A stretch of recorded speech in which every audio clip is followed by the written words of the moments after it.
Look, in cybersecurity, every one of us uses open source intelligence gathering. There's a mountain of tools out there. The question is, which will give you an edge and which will give you what you need to become an information beast out there? Watch to find out. Hi, I'm Aloysius and welcome to InfoSec Alloy, a place to help you get your next cybersecurity job and to share knowledge for those who already are. So open source intelligence gathering, or OSINT in other words, has been around since World War II. People then were using public information such as podcasts or radios or even newspaper to gather public information to leverage against their enemies or to a larger goal. I think as the digital age started to mature and, thanks to the internet, we've been getting mountains and mountains of data publicly available to everyone.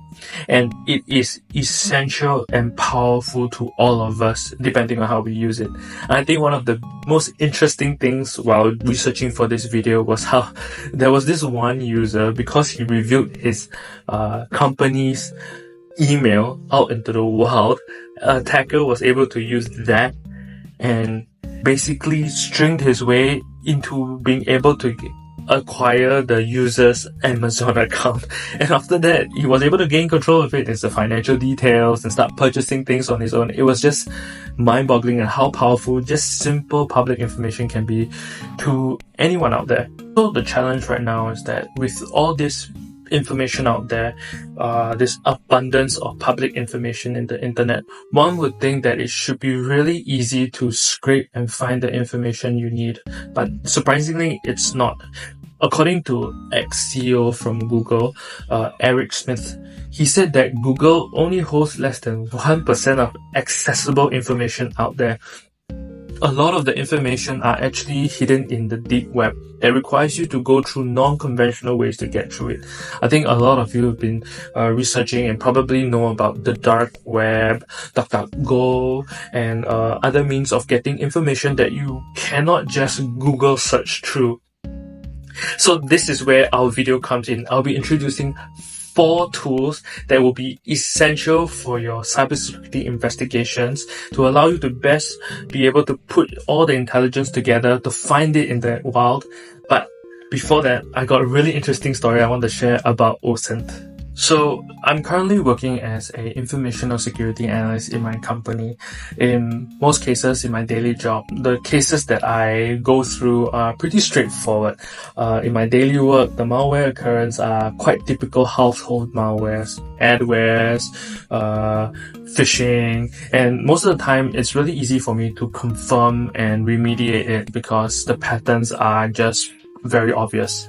But finally, one day, I encountered this alert that was really, really interesting.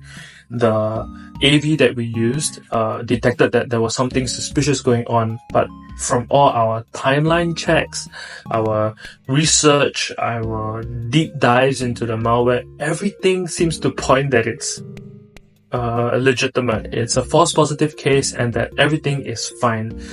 In fact, it was really, really frustrating because the AV that we are currently using doesn't really give much information, but we were sure that something is definitely going on, but everything seems to point that it's clean. It was so frustrating. But I even searched this place called Virustotal, which is one of the tools that I'm going to be introducing later. Surprisingly, it even gave a clean score for that. But the interesting part was that when I clicked into the community tab in that site, I realized that so many of the community members had already deep dived into it, and I was able to find this attack pattern that matched perfectly with what I encountered and what I saw. And so because of this public information, it saved me hours and hours of work. And that's how important these information sources are, especially these people who dedicate their lives to sharing this information for free. So because of that, I knew exactly the attack path that was going. I knew exactly what to look out for. I knew exactly what kind of malware, the behavior it was trying to do, and most importantly, what was the remediation plan for it. So it just amazes me how there are people much smarter than I am are just sharing all this intel that are essential for the rest of us to work with. And I have to give my hats off to them. So with that, I want to jump into the 4 tools that I want to introduce, starting with the first one, Virustotal. So for Virustotal, it's a place where people submit samples of the files that they find suspicious, and they require or acquire organizations to have a look at it, to deep dive it, and to see whether there's any malicious behavior. And after they go through it, they'll produce this score.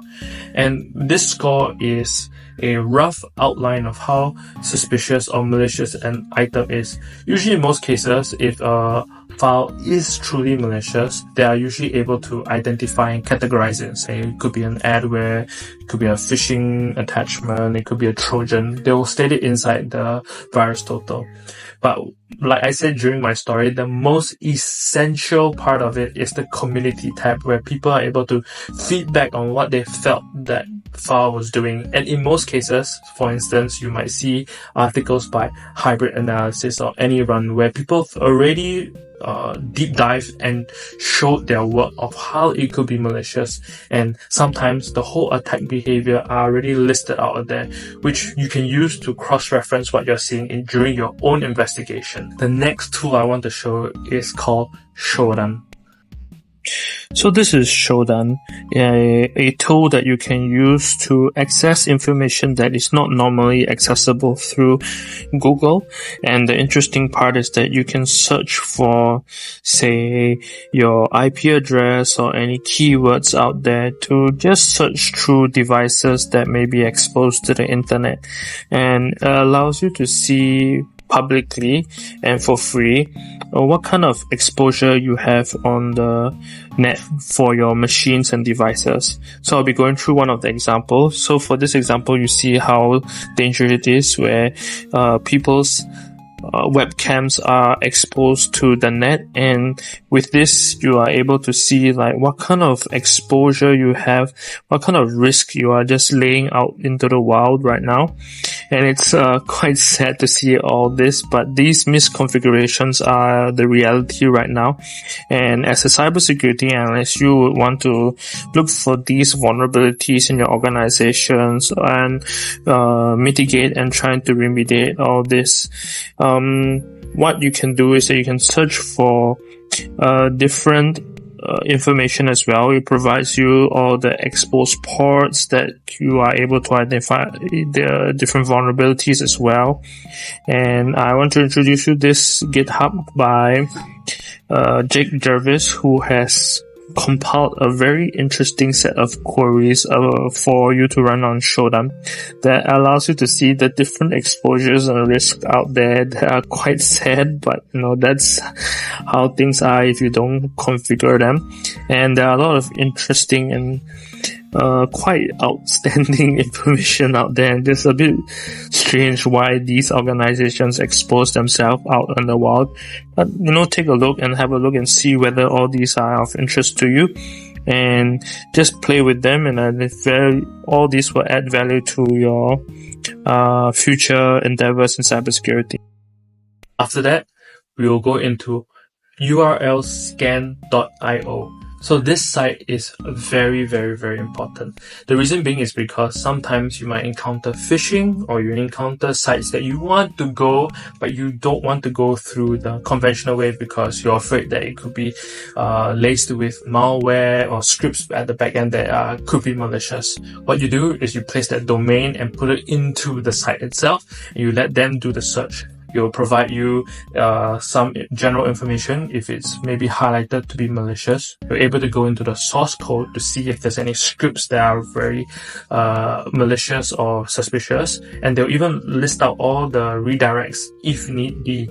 So it also allows you to get a sense of the site before actually going in it conventionally, thus preventing you from being exposed to the risk in it.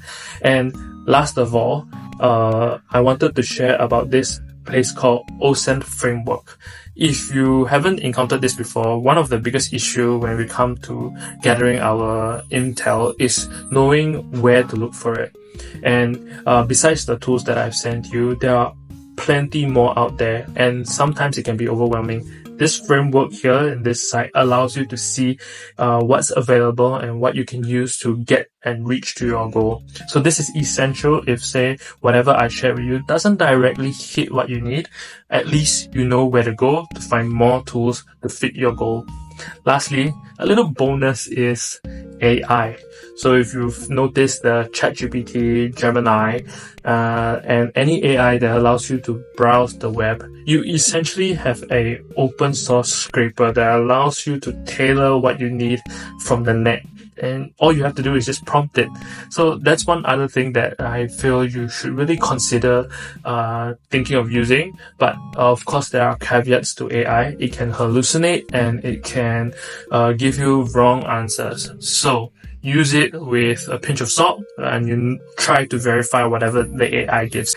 So in summary, all the tools that I shared with you hopefully will give you an edge with anything that you're working as a cybersecurity analyst. And if you are thinking of getting a cybersecurity job, knowing these tools and sharing them during your interview will give you a jump ahead a lot of people, because you know where to look for the information, you know what to look out for, you know how to use it. And that is totally a value add for any organization. Yeah. So I really hope that you enjoyed this video. Like, subscribe, and if you like this video and you're stayed up to here, you're probably very interested to know more about how to find information out there that will help you in your cybersecurity job. And I have a video that will help you do that by utilizing AI. So you might like that too. So just click on wherever on the top or whatever link that's available, and hope you enjoy the next one. Bye.